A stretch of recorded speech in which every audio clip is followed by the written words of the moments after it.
শুরু হবে আমাদের।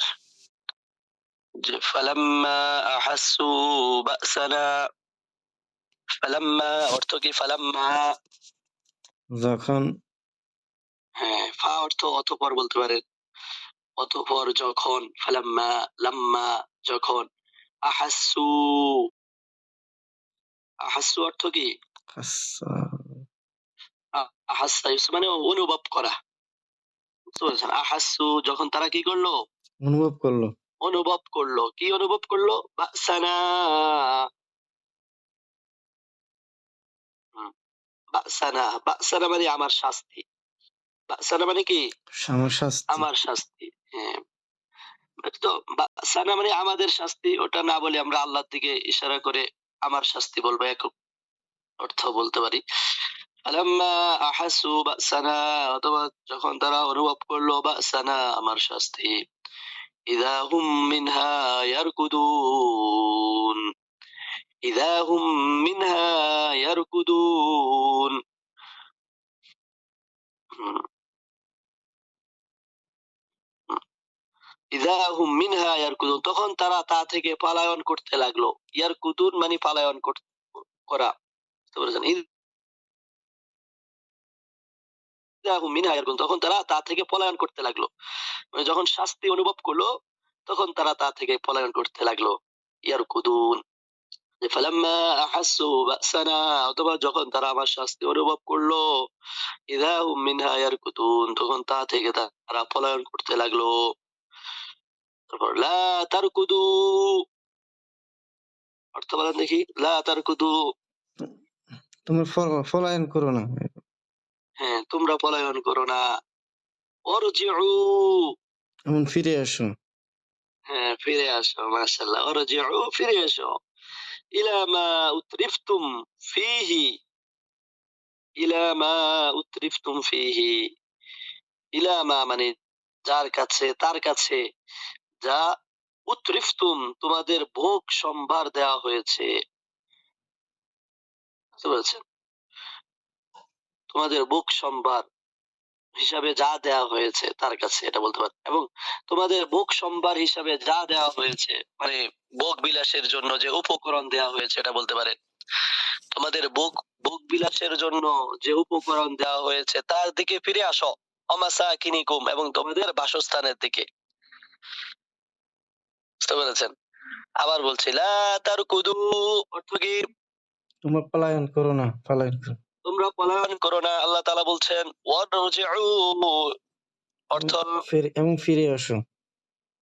ইলা মা উতরিফতুম ফিহি, উম, যা তোমাদের তোমাদের, আহ, তোমাদের ভোগ বিলাসের উপকরণ হিসেবে যা দেওয়া হয়েছে তার দিকে।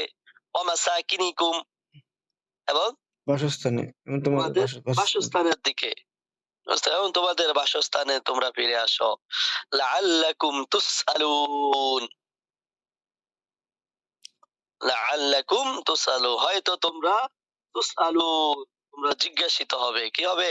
জিজ্ঞাসিত। জিজ্ঞাসিত হবে বা বাপ তর্জমা বলতে পারেন। হয়তো তোমাদেরকে এই বিষয়ে জিজ্ঞেস করা হবে। বুঝতে পেরেছেন? এজন্য বলছে পলায়ন করো না।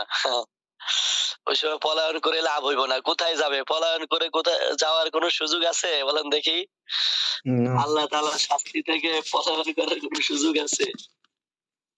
যেখানে যাবে সেখানে ধরা খাইতে হবে। আল্লাহ, কি একটা ভয়ঙ্কর অবস্থা। আল্লাহু আকবার। কয় কোনো কিছু অস্বীকার করার তো সুযোগ থাকবে না। আল্লাহ তাআলা বলবে টিভি দেখো, দেখো কোথায় কি করেছো। আর হাত পা সবকিছু তো সাক্ষী দেওয়া শুরু করবে। ঠিক না?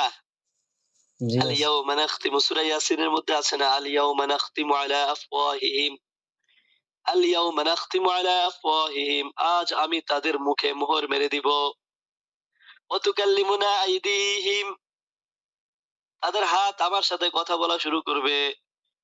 ওয়া তাশহাদু আরজুলুহুম বিমা কানু ইয়াকসিবুন, তাদের পাও সাক্ষী দেয়। মানে সবকিছু কথা বলা শুরু করবে। যে হাত বলবে আমার দ্বারা এই কাজ করেছিল। পা বলবে আমার দ্বারা এই গুনার কাজ করেছিল। সব অঙ্গ-প্রত্যঙ্গ বলবে। চোখ বলবে আমার দ্বারা এই গুনার দিকে দেখেছিল, বেপরদা নারীদের দিকে দেখেছিল। বুঝতে পেরেছেন? আবার যারা মহিলা দ্বারা অন্য পুরুষ বেগানা পুরুষের দিকে তাকিয়েছিল, এভাবে সবাইকে সবার বিষয় বলা শুরু করবে। পেট বলবে আমার দ্বারা হারাম খেয়েছিল, আমার এখানে ভক্ষণ করেছিল। বুঝতে পেরেছেন? ওই সময় কি বাঁচার উপায় থাকবে না। আল্লাহু আকবার। এজন্য আল্লাহ বলছে, লা তারকুদু, আর তোমরা পলায়ন করো না। ওয়ারজিউ ইলা মা উতরিফতুম ফিহি, এবং তোমরা ফিরে এসো তোমাদেরকে যে ভোগ বিলাস দেওয়া হলো। বুঝতে পেরেছেন? যে ভোগ বিলাসের উপকরণ দেয়া হলো তার দিকে ফিরে আসো। ওয়া মাসাকিনিকুম, এবং তোমাদের বাসস্থানের দিকে ফিরে আসো। লাআল্লাকুম তুসালুন, সম্ভবত তোমাদেরকে এ বিষয়ে জিজ্ঞাসা করা হবে। এখানে দেখেন ৫ নম্বর টিকায় একথা বলা হয়েছে তাদের প্রতি পরিহাস স্বরূপ। অর্থাৎ তোমরা যখন ভোগ বিলাসের ভিতর নিমজ্জিত ছিলে, তখন তোমাদের চাকর বাকর তোমাদের হুকুম জানতে চাইতো। কখন কখন কি করতে হবে তা জিজ্ঞেস করতো। সুতরাং এখন পালাও কেন? বাড়িতে ফিরে এসো। এসে দেখো তোমাদের চাকর বাকর এখনো তোমাদের হুকুম জানতে চায় কিনা। বস্তুত সেই অবকাশ আর নেই। তোমরা ফিরে আসলে তোমাদের ঘর বাড়ির কোনো চিহ্নই খুঁজে পাবে না। তোমাদের বিলাসিতার উপকরণও নিশ্চিহ্ন হয়ে গেছে। আর কোথায় বা সেই চাকর বাকর যারা তোমাদের হুকুমের অপেক্ষায় থাকতো। মানে এটা উপহাস স্বরূপ তাদেরকে বলা হচ্ছে এটা। বুঝতে পেরেছেন বিষয়টা? ক্বালু ইয়া ওয়াইলানা, ক্বালু অর্থ কি? ক্বালু, তখন তারা বলল, তারা বলল, ইয়া ওয়াইলানা, হায় আমাদের কি হলো? হে দুর্ভাগ্য। আমাদের হায় আমাদের দুর্ভোগ। বুঝতে পেরেছেন? হায় আমাদের দুর্ভোগ। ইন্না কুন্না যালিমিন, নিশ্চয় আমরা ইন্না ছিল কুন্না, নিশ্চয়ই আমরাই সীমা জালেম। লঙ্ঘনকারী ছিলাম বা জালিম ছিলাম। হ্যাঁ, বুঝতে পেরেছেন? ওই সময় পরবর্তীতে নিজেদের অপরাধে স্বীকার করতে হবে। ফাআতারাফু বিযামবিহিম, সূরা মুলকের মধ্যে তো আছে ২য় পৃষ্ঠায়। আল্লাহু আকবার। ফামা যালাত তিলকা দাওয়াহুম, ফামা যালাত, ফামা যালাত অর্থ চলতে থাকবে। বুঝতে পারছেন? অতঃপর কি চলতে থাকবে। তিলকা দাওয়াহুম, তাদের এই আর্তনাদ, তাদের ওই আর্তনাদ চলতে থাকবে। বুঝতে পেরেছেন? ফামা যালাত তিলকা দাওয়াহুম, তাদের এই চিৎকার বা আর্তনাদ চলতে থাকবে। হাত্তা জাআলনাহুম অর্থ কি? যতক্ষণ না তখন না জানা আমি তাদেরকে দিব হাসিদান খামিদিন, কাটা শস্য, খামিদিন নির্বাপিত আগুন, খামিদিন নির্বাপিত আগুন। বুঝতে পেরেছেন? ফামা যালাত তিলকা দাওয়াহুম, চলতে থাকলো তাদের এই আর্তনাদ। হাত্তা জাআলনাহুম হাসিদান খামিদিন, যতক্ষণ না আমি তাদেরকে করে দিলাম কাটা শস্য ও নির্বাপিত আগুনের মতো। অর্থাৎ তাদের অবস্থা এমন করে দেওয়া হলো। আল্লাহু আকবার। মানে তাদেরকে কি অবস্থা করবে? মানে কাটা শস্যের যে অবস্থা হয়, এমন অবস্থা তাদেরকে করে দেওয়া হলো। বুঝতে পেরেছেন? ওমা খলাকনাস সামাআ ওয়াল আরদা ওয়া মা বাইনাহুমা লাঈবিন, অর্থ কি? ওমা খলাকনাস সামাআ, এবং আমি আসমান ও দুনিয়ার হ্যাঁ, সৃষ্টি করছি। হ্যাঁ, ওয়াল আরদা, আমি আসমান এবং জমিন, ওমা বাইনাহুমা, এবং তার উভয়ের মাঝে, অর্থাৎ আসমান জমিনের মধ্যে যা কিছু আছে এগুলো সৃষ্টি করিনি লাঈবিন, খেলার ছলে। বুঝতে পেরেছেন? বা খেলাধুলা করার জন্য আমি এগুলো সৃষ্টি করিনি আসমান ও জমিন। যারা পার্থিব জীবনকেই শেষ কথা মনে করে, আখেরাতের অস্তিত্ব স্বীকার করে না, তাদের কথার অর্থ দাঁড়ায় আল্লাহ তাআলা বিশ্ব জগৎকে এমনি সৃষ্টি করেছেন। এর পিছনে তার বিশেষ কোনো উদ্দেশ্য নেই। এটা তার একটা খেলা মাত্র। তারা যেন বলছে এই দুনিয়ায় যা কিছু ঘটছে পরবর্তীতে কখনো এর কোনো ফলাফল প্রকাশ পাবে না, না কেউ তার সৎ কাজের কোনো পুরস্কার পাবে, না কাউকে তার অসৎ কাজের শাস্তি ভোগ করতে হবে। বলার দরকার পড়ে না আল্লাহ তাআলা সম্পর্কে এরূপ ধারণা পোষণ গুরুতর বেয়াদবি ও চরম দৃষ্টতা। বুঝতে পেরেছি? আল্লাহু আকবার। তারপর লাউ আরাদনা আন নাত্তাখিযা লাহওয়ান, লাউ আরাদনা অর্থ কি? লাউ আরাদনা, যদি আমি আরাদা ইউরিদু থেকে, যদি আমি চাই, ইচ্ছা করতাম। ইচ্ছা করতাম, বুঝতে পেরেছেন? হ্যাঁ, যদি আমি ইচ্ছা করতাম আন নাত্তাখিযা লাহওয়ান, এক মুহূর্ত গ্রহণ চাইতাম আর। আন নাত্তাখিযা যে আমি গ্রহণ করব লাহওয়ান খেলার উপকরণ। বুঝতে পেরেছেন? যদি আমি চাইতাম যে আমি খেলার উপকরণ গ্রহণ করব, তারপর কি বলছে? লাত্তাখাযনাহু মিন লাদুন্না, তখন তা আমি গ্রহণ করতাম আমার নিকট থেকে। বুঝতে পেরেছেন? তখন তা আমি আমার নিকট থেকে গ্রহণ করতাম। আমি যদি খেলার কোনো উপকরণ গ্রহণ করতে চাইতাম তাহলে তা আমি আমার নিজের থেকে গ্রহণ করতাম। ইন কুন্না ফাইলিন, যদি আমি তা করি। হ্যাঁ, ইন কুন্না ফাইলিন মানে যদি একান্ত আমার তা করতেই হতো, এটাও বলতে পারেন। যদি একান্ত আমার তা করতেই হতো তাহলে তো আমি নিজের থেকেই কি খেলার উপকরণ গ্রহণ করতাম। এটা বলছেন আল্লাহ তাআলা। ৭ নম্বর দিকের মধ্যে দেখেন, অর্থাৎ আল্লাহ তাআলা কোন রকমের খেলা করতে চাচ্ছেন বা কোন রকমের খেলা করতে চাচ্ছেন এই রকমের ধারণা তার সম্পর্কে করা বেহুদা বা বেহুদা কথাবার্তা, এই অসম্ভবকে যদি সম্ভব ধরেও নেওয়া হয় এবং বলা হয় একটু আনন্দ ফুর্তি করাই তার উদ্দেশ্য ছিল, নাউজুবিল্লাহ, তবে সেজন্য এই বিস্ময়কর মহাবিশ্ব সৃষ্টির কি প্রয়োজন ছিল? তিনি তো নিজে নিজেই তার কোনো ব্যবস্থা করে নিতে পারতেন। বুঝতে পেরেছেন? আল্লাহ। তারপর দেখেন, বাল নাকযিফু বিল হাক্কি আলাল বাতিলি, বাল নাকযিফু অর্থ কি? বাল নাকযিফু, বরং আমি, নাকযিফু মানে আঘাত হানি বা আঘাত করি, বিল হাক্কি, বিল হাক্কি অর্থ কি? সত্য দ্বারা। বিল হাক্কি অর্থ কি? এটা তো জানা আছে না? হাক্কুন অর্থ তো জানা আছে। বিল হাক্কি, বরং আমি আঘাত করি বিল হাক্কি সত্য দ্বারা, আলাল বাতিলি, আলাল বাতিল অর্থ কি? এই, কোথায় গেলেন আমাদের সোহেল ভাই আর অন্যান্য ভাইরা কোথায়? হ্যাঁ, আপনারা তো বলতে হবে, আগামী দর্শে আপনাদের কাছ থেকে শুধু শুনবো, আমি আর বলবো না। আমি শুধু আমি রেলওয়ে স্টেশনে আছি তো উস্তাদ, এজন্য কথা বলতে একটু সমস্যা হচ্ছে। বুঝতে পেরেছি। ঠিক আছে, ঠিক আছে, মাশাআল্লাহ। তারপরেও যে দর্শে আছেন আলহামদুলিল্লাহ। হ্যাঁ, সোহেল ভাই আছেন?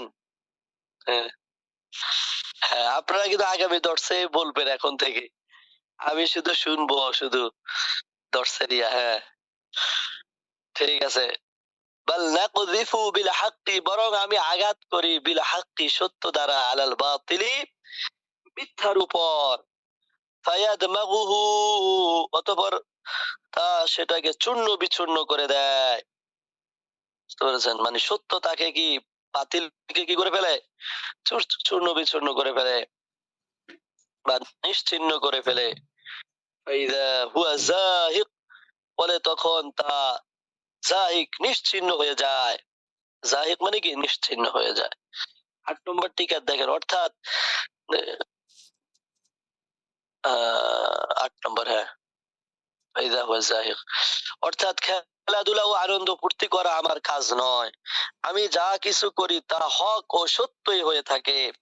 তার বিপরীতে কোনো কিছু দাঁড়ালে তা হয় বাতিল ও মিথ্যা। আমি হকের দ্বারা বাতিলকে চূর্ণ করে ফেলি, ফলে বাতিল নিশ্চিহ্ন হয়ে যায়। ফাইদা হুয়া যাহিক, ফলে তা কি হয়ে যায়? নিশ্চিহ্ন হয়ে যায়। ওয়ালাকুমুল ওয়াইলু মিম্মা তাসিফুন, ওয়ালাকুমুল ওয়াইল, আর তোমাদের জন্য রয়েছে দুর্ভোগ, আল ওয়াইল মানে কি দুর্ভোগ, মিম্মা তাসিফুন তোমরা মিথ্যা আরোপ করছো, তোমরা যা মিথ্যা আরোপ করছো সেই কারণে, তোমরা যা মিথ্যা আরোপ করছো সেই কারণে কি তোমাদের দুর্ভোগ। ওয়ালাকুমুল ওয়াইলু মিম্মা তাসিফুন। তারপর দেখেন ওয়ালাহু মান ফিস সামাওয়াতি ওয়াল আরদ, অর্থ কি ওয়ালাহু তার জন্য রয়েছে, ওয়ালাহু মানে কি তার জন্য রয়েছে, তার জন্য বলতে কার জন্য? আল্লাহর জন্য। কার জন্য? আল্লাহর। মান ফিস সামাওয়াতি ওয়াল আরদ, আসমান ও জমিনের মধ্যে যা কিছু আছে, বুঝতে পেরেছেন? আসমান ও জমিনের মধ্যে যা কিছু আছে তা সবই তার অধীনে বলতে পারেন। ওমান ইনদাহু যারা তার কাছে আছে, অর্থাৎ তার সান্নিধ্যে আছে এটা বলতে পারে, যারা তার সান্নিধ্যে আছে, লা ইয়াস্তাকবিরুনা আন ইবাদাতিহি, লা ইয়াস্তাকবিরুনা আন ইবাদাতিহি, ওমান ইনদাহু লা ইয়াস্তাকবিরুনা আন ইবাদাতিহি, যারা তার সান্নিধ্যে আছে তারা তার ইবাদত অহংকার করে না। লা ইয়াস্তাকবিরুনা আন ইবাদাতিহি, লা ইয়াস্তাকবিরুনা মানে কি তারা অহংকার করে না, আন ইবাদাতিহি তার ইবাদতে বা তার ইবাদতের ক্ষেত্রে তারা কি করে না, অহংকার প্রকাশ করে না। ওয়ালা ইয়াস্তাহসিরুন এবং তারা পরিশ্রান্ত হয় না, বুঝতে পেরেছেন? তারা পরিশ্রান্ত হয় না বা ক্লান্তি হয় না, এটাও বলতে পারেন। ওয়ালা ইয়াস্তাহসিরুন এবং তারা ক্লান্তি অনুভব করতে পারে না, বুঝতে পেরেছেন? বা ক্লান্তি অনুভব করে না।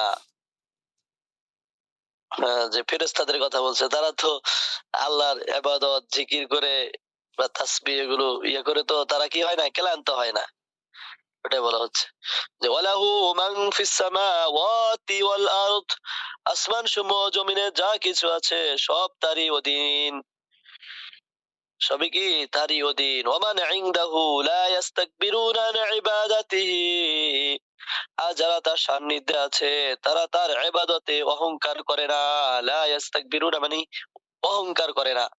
ওয়ালা ইয়াস্তাহসিরুন এবং তারা ক্লান্তি অনুভব করে না। ইউসাব্বিহুনাল লাইল ওয়ান নাহারা, ইউসাব্বিহুনাল লাইলা অর্থ কি ইউসাব্বিহুনা তারা তাসবিহ বর্ণনা করে, তারা তাসবিহ পাঠ করে, বুঝতে পেরেছেন? আল লাইল রাত্রে, ওয়ান নাহার এবং দিন, মানে তারা রাত দিন তাসবিহ বর্ণনা করে, আল্লাহর পবিত্রতা বর্ণনা করে বলতে পারেন। ইউসাব্বিহুন লা ইয়াফতুরু লা ইয়াফতুরুন তারা ক্লান্ত হয় না। লা ইয়াফতুরুন মানে কি আর তারা ক্লান্ত হয় না, তাসবিহ বর্ণনা করে যে ক্লান্ত হবে এটাও না। আল্লাহু আকবার। তারপর দেখেন আমিত্তাখাযু আলিহাতান মিনাল আরদি হুম ইউনশিরুন, আমিত্তাখাযু আলিহাতান, আমিত্তাখাযু অর্থ কি নাকি তারা গ্রহণ করেছে, বুঝতে পারছেন? বা তারা কি গ্রহণ করেছে আলিহাতাম মিনাল আরদ মাটি থেকে ইলা উপাস্য, তারা কি মাটি থেকে কোন উপাস্য গ্রহণ করেছে? হুম ইউনশিরুন, হুম ইউনশিরুন যা মৃতকে উঠাতে পারে, বুঝতে পেরেছেন? যা মৃতকে পুনরায় জীবন দিতে পারে, এটাও বলতে পারেন যে তারা জীবিত করবে। ইউনশিরুন মানে পুনরায় কি করবে, জীবিত করবে, যারা নতুন জীবন দিতে পারে, এটাও বলতে পারেন।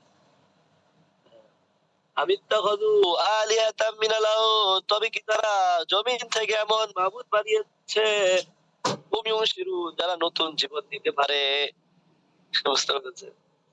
তারা যে উইলা বানাচ্ছে, যে মাবুদ খোদা বানাচ্ছে মূর্তি তৈরি করে, তারা কি নতুন জীবন দিতে পারে? এখানে 9 নম্বর টিকা দেখেন, অধিকাংশ মুফাসসির নতুন জীবন দানের ব্যাখ্যা করেছেন মৃত্যুর পর জীবন দান করা, অর্থাৎ মুশরিকগণ যে দেবদেবীকে প্রভুত্বের মর্যাদা দান করেছে তারা কি মৃতদেরকে নতুন জীবন দান করার ক্ষমতা রাখে? যদিও মুশরিকগণ মৃত্যুর পরবর্তী জীবনকে স্বীকার করত না, কিন্তু যখন কোন সত্তাকে খোদা মনে করা হতো তখন যুক্তির দাবি তো এটাই যে সে সত্তা নতুন জীবন দানেও সক্ষম হবে। তা মুশরিকরা কি দেব দেবীকে এরূপ ক্ষমতার অধিকারী বলে বিশ্বাস করে? বুঝতে পেরেছেন? তা মুশরিকরা কি দেব দেবীকে এরূপ ক্ষমতার অধিকারী বলে বিশ্বাস করে? কিন্তু কোন কোন মুফাসসির নতুন জীবন দানের ব্যাখ্যা করেছেন এরূপ যে মুশরিকদের বিশ্বাস ছিল দেব দেবী ভূমিকে নতুন জীবন দান করে, ফলে তা সবুজ শ্যামল হয়ে ওঠে। তাদের এই বিশ্বাসের ভিত্তি হলো ঈশ্বর দুজন এর মতবাদের উপর। ঈশ্বর দুজন এর মতবাদের উপর তাদের বিশ্বাস। এক শ্রেণীর কাফের বিশ্বাস করত আকাশের ঈশ্বর একজন এবং পৃথিবীর আরেকজন। আল্লাহ তাআলার প্রভুত্ব আকাশে আর দেব দেবীর পৃথিবীতে। এ অবাস্তব ধারণা থেকেই তাদের এই বিশ্বাসের উৎপত্তি।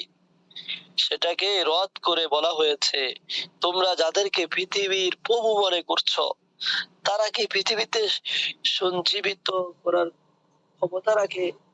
বুঝতে পেরেছেন? তারা কি পৃথিবী কি সঞ্জীবিত করার ক্ষমতা রাখে? আল্লাহু আকবার। তারপর দেখেন আল্লাহ তাআলা একটা গুরুত্বপূর্ণ বিষয় বলছেন, যা অমুসলিমদেরকে যখন বলবেন আপনারা তো অনেক দেব দেবীর উপাসনা করেন, এটাকে মাবুদ বানাচ্ছেন, এটাকে খোদা বানাচ্ছেন।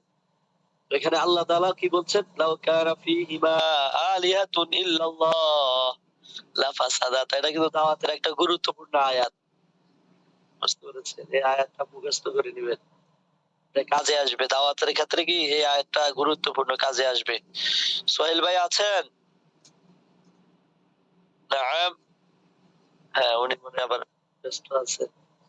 যে লাউ কানা ফীহিমা আলিহাতুন ইল্লাল্লাহ, লাউ কানা ফীহিমা, যদি থাকতো ফীহিমা এ দুইয়ের মধ্যে, পৃথিবী এবং জমিনের মধ্যে, আলিহাতুন অন্য কোন উপাস্য, ইল্লাল্লাহ আল্লাহ ব্যতীত, লাফাসাদাতা তবে তা উভয়টি ধ্বংস হয়ে যেত। অর্থাৎ জমিন এবং পৃথিবী, আসমান ও জমিন কি হয়ে যেত? ধ্বংস হয়ে যেত। আল্লাহু আকবার। যদি কোনো ইলা থাকতো, একজনে বলতো কি আমি এখন প্রতিদিন তো তুমি পূর্ব দিক থেকে সূর্য উদিত করো, আমি আজকে পশ্চিম দিক থেকে বা দক্ষিণ দিক, এভাবে মারামারি শুরু হয়ে যেত। দেখেন দুনিয়াতে যে কোনো জিনিসের যদি মালিকানাধীন কয়েকজন থাকে তখন ওইখানে কিন্তু ইয়া হয়, কয়েকদিন যদি ভালো মতো চলে, দুই দিন পরে আবার কি হয়, ঝগড়া লাগে। একজনে বলবে এটা এভাবে করলে ভালো হয়, আরেকজন এভাবে, এভাবে সমস্যা দেখা দেয়। বুঝতে পেরেছেন? পৃথিবীর যদি আসমান ও জমিনেরও কি থাকে। একজন হাত উঠিয়েছেন, কিছু বলবেন? যে ইয়া ভাই আছেন নাকি? আমিরুল ফাহিম ভাই আছেন? হ্যাঁ, শুনছেন? ভাইদের মধ্যে থেকে আছেন মনে হয়, নাকি? হ্যাঁ, আওয়াজ দিতে পারেন, বাইরে থাকলে আওয়াজ দিবেন। হ্যাঁ, অন্য কোনো মাহবুদ থাকলে কি একজনে বলতো এই কথা, আরেকজন এই কথা, এভাবে বলতে বলতে তো ঝগড়া লেগে মাহবুদরা শেষ হয়ে যেত। কোন অস্তিত্ব তো থাকতো না পৃথিবীর। এজন্য আল্লাহ বলছেন, লাউ কানা ফীহিমা আলিহাতুন ইল্লাল্লাহ লাফাসাদাতা, যদি আসমান ও জমিনে আল্লাহ ছাড়া অন্য কোনো মাহবুদ থাকতো তবে উভয় ধ্বংস হয়ে যেত। আল্লাহু আকবার। এখানে 10 নম্বর থেকে দেখেন, এটা তাওহীদের একটি সহজ সরল প্রমাণ। বুঝতে পেরেছেন? এর ব্যাখ্যা হলো বিশ্ব জগতে যদি একের বেশি প্রভু থাকতো তবে প্রত্যেক প্রভু স্বতন্ত্র প্রভুত্বের অধিকারী হতো এবং কেউ কেউ কেউ কারো অধীন হতো, কেউ কারো অধীন হতো না। সেই ক্ষেত্রে তাদের প্রত্যেকের সিদ্ধান্ত আলাদা পালন করতে হতো। বুঝতে পেরেছেন? আলাদা হতে পারতো তাদের প্রত্যেকের সিদ্ধান্ত, ফলে বিরোধ অনিবার্য হয়ে যেত। যখন দুজনের সিদ্ধান্তে বিরোধ দেখা দিত তখন তাদের একজন কি অন্য জনের কাছে হার মানতো? হার মানলে সে কেমন খোদা হলো যে অন্যের বশ্যতা স্বীকার করে। আর যদি কেউ হার না মানে বরং প্রত্যেকেই আপন আপন সিদ্ধান্ত কার্যকর করতে সচেষ্ট হয়। তবে পরস্পর বিরোধী সিদ্ধান্ত কার্যকর করা দ্বারা আসমান জমিনের শৃঙ্খলা বিপর্যয় হয়ে যেত। এই দলিলের অন্য রকম ব্যাখ্যাও করা যায়, যেমন যারা আসমান ও জমিনের জন্য ভিন্ন ভিন্ন ক্ষুধার কথা বলে, তারা কি বিশ্বজগতের ব্যবস্থাপনার প্রতি দৃষ্টিপাত করে না? তা করলে তাদের এই আকীদা আপনিই বাতিল সাব্যস্ত হতো। কেননা লক্ষ্য করলে দেখা যায় সমগ্র জগৎ একই নিয়ম নিগ্রে বাঁধা, একই সূত্রে গাঁথা। চন্দ্র, সূর্য, গ্রহ, নক্ষত্র থেকে শুরু করে নদী, সাগর, পাহাড়, পর্বত, উদ্ভিদ ও জড় পদার্থ পর্যন্ত সবকিছুই সুসামঞ্জস্য। কোথাও একটু বৈসাদৃশ্য নেই। এটা সুস্পষ্টভাবে প্রমাণ করে এগুলো একই ইচ্ছার প্রতিফলন এবং একই পরিকল্পনার অধীনে এর নিজ নিজ কাজে নিয়োজিত। আসমান ও জমিনের মালিক আলাদা হলে মহাবিশ্বের এই ঐকতা সম্ভব হতো না। এভাবে মহাবিশ্বের যদি আলাদা হতো, যেটা বলা হচ্ছে যে এখানে তো আর সব একসাথে একই নিয়মে চলতো না, সর্বত্র এমন সাদৃশ্য থাকতো না যে সাহিত্য শব্দ নিয়ে আসছে সব, বরং নানা ক্ষেত্রে নানা রকম অসঙ্গিত দেখা দিত। ফলে বিশ্ব জগতে ঘটতো মহা বিপর্যয়। বুঝতে পেরেছেন? এটাই বলা হচ্ছে যে লাউ কানা ফীহিমা আলিহাতুন ইল্লাল্লাহ লাফাসাদাতা, যদি আল্লাহ ব্যতীত আসমান ও জমিনে অন্য কোনো ইলাহ থাকতো তাহলে তা কি হয়ে যেত? ধ্বংস হয়ে যেত উভয়। ফাসুবহানাল্লাহ, ফাসুবহানাল্লাহ। সুতরাং পবিত্র আল্লাহ, রব্বিল আরশি, যিনি আরশের অধিপতি, আম্মা ইয়াসিফুন, তারা যা বলে তা থেকে কি তিনি পবিত্র। বুঝেছেন? আম্মা ইয়াসিফুন, তারা যা বলে তা থেকে। যে ফাসুবহানাল্লাহ, আল্লাহ পবিত্র, আল্লাহ পবিত্র, রব্বিল আরশি, যিনি আরশের অধিপতি, আম্মা ইয়াসিফুন, তারা যা বলে যা রটনা করে তা থেকে। আম্মা ইয়াসিফুন, বুঝতে পেরেছেন?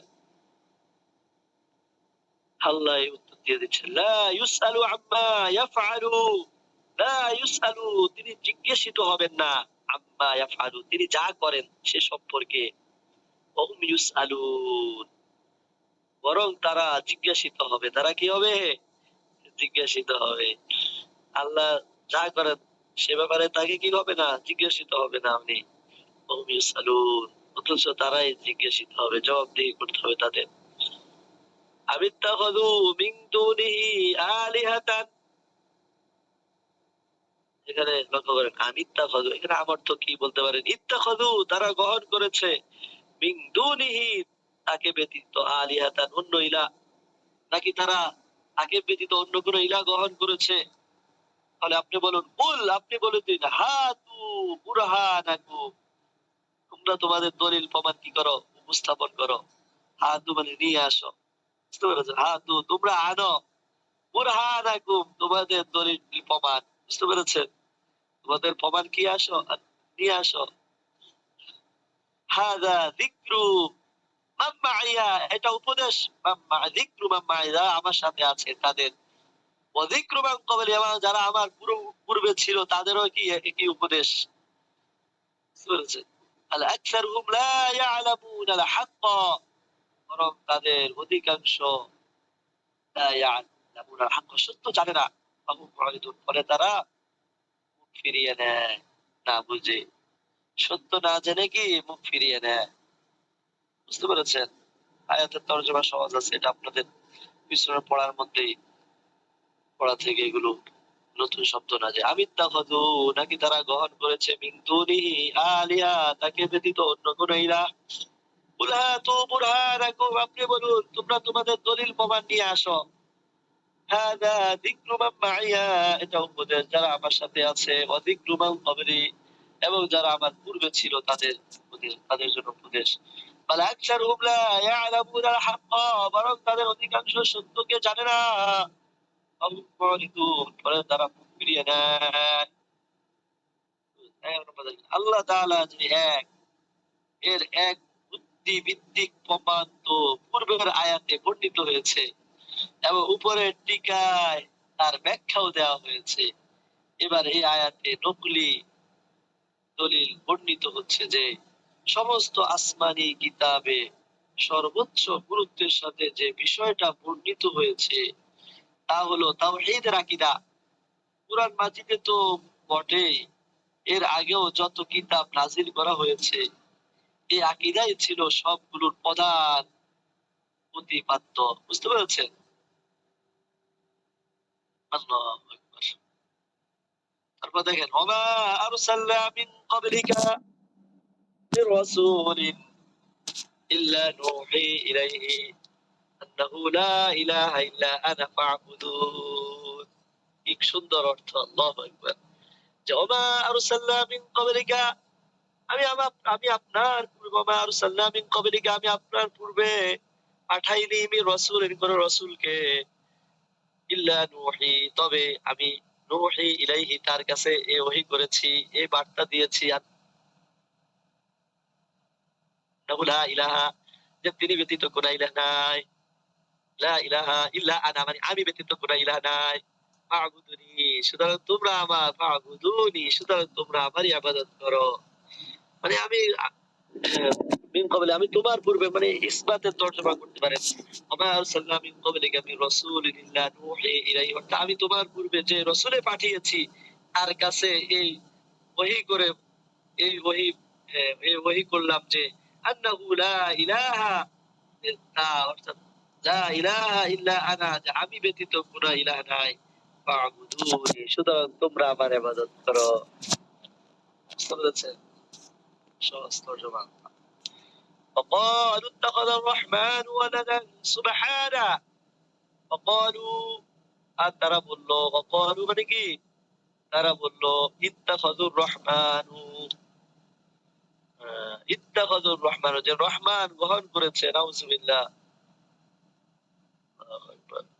যে ইত্তাখাযার রহমানু, যে রহমান গ্রহণ করেছে, ওয়ালাদান, কোন সন্তান, কোন সন্তান কি দয়াময় গ্রহণ করেছে, সুবহানাহু, তিনি পবিত্র, তিনি কি পবিত্র, সুবহানা, তিনি মহা পবিত্র, বাল ইবাদুম মুকরামুন, বরং তারা আমার সম্মানিত বান্দা। বুঝতে পেরেছেন? বাল ইবাদুম মুকরামুন, তারা তো সম্মানিত বান্দা, বাল ইবাদুম মুকরামুন।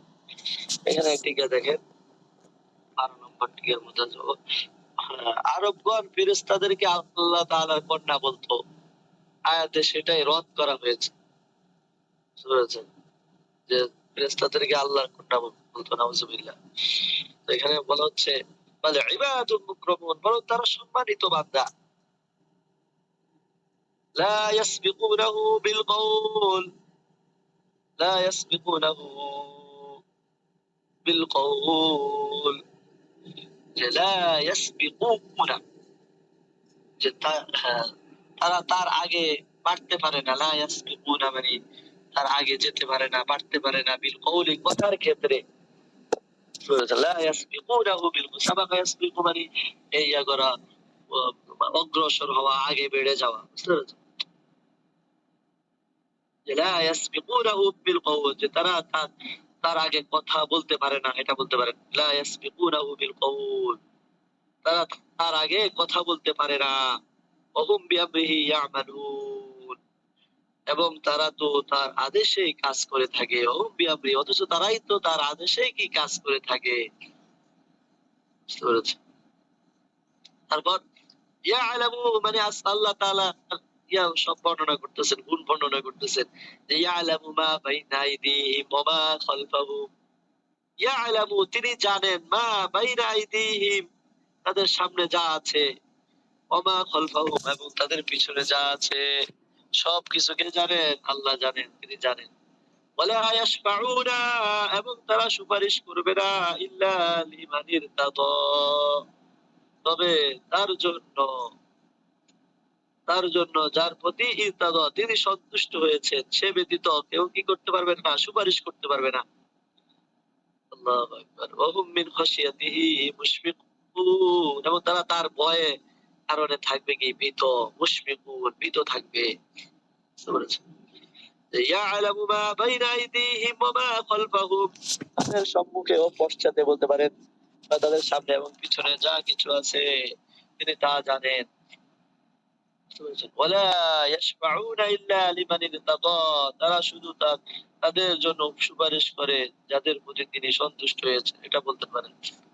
মানে ইসবাতের তরজমা, ওয়ালা ইয়াশফাউনা ইল্লা লিমান ইরতাদা, তারা শুধু তাদের জন্য সুপারিশ করে যাদের প্রতি তিনি সন্তুষ্ট হয়েছেন। ওহুম মিন খাশিয়াতিহি মুশফিকুন, এবং তারা তার ভয়ে ভীত, তারা তার ভয়ে কি ভীত। তাহলে এই পর্যন্ত থাকলো আজকে পড়া, ইনশাআল্লাহ আগামী দর্শে 29 নম্বর আয়াত থেকে হবে ইনশাআল্লাহ। বুঝতে পেরেছেন? তো এখানে আল্লাহ তাআলা যে একক, তার যে শরীক নেই, বুঝতে পেরেছেন? এখানে আল্লাহ তাআলার একত্ববাদের যে অনেকগুলো আয়াত নিয়ে এসেছে আল্লাহ তাআলা এখানে। কাউকে দাওয়াত দেওয়ার ক্ষেত্রে এগুলো প্রয়োগ করা যেতে পারে। বুঝতে পেরেছেন? আল্লাহু আকবার। দাওয়াতের গুরুত্বপূর্ণ আয়াত যে লাউ কানা ফীহিমা আলিহাতুন ইল্লাল্লাহ লাফাসাদাতা, এই আয়াত দিয়ে দাওয়াত দিতে পারবেন ইনশাআল্লাহ। অনেক সুন্দর আয়াত। লা কানা ফীহিমা আলিহাতুন ইল্লাল্লাহ লাফাসাদাতা। ঠিক আছে, জাযাকুমুল্লাহ। মানে এটা পরিপূর্ণ আজকে আয়াত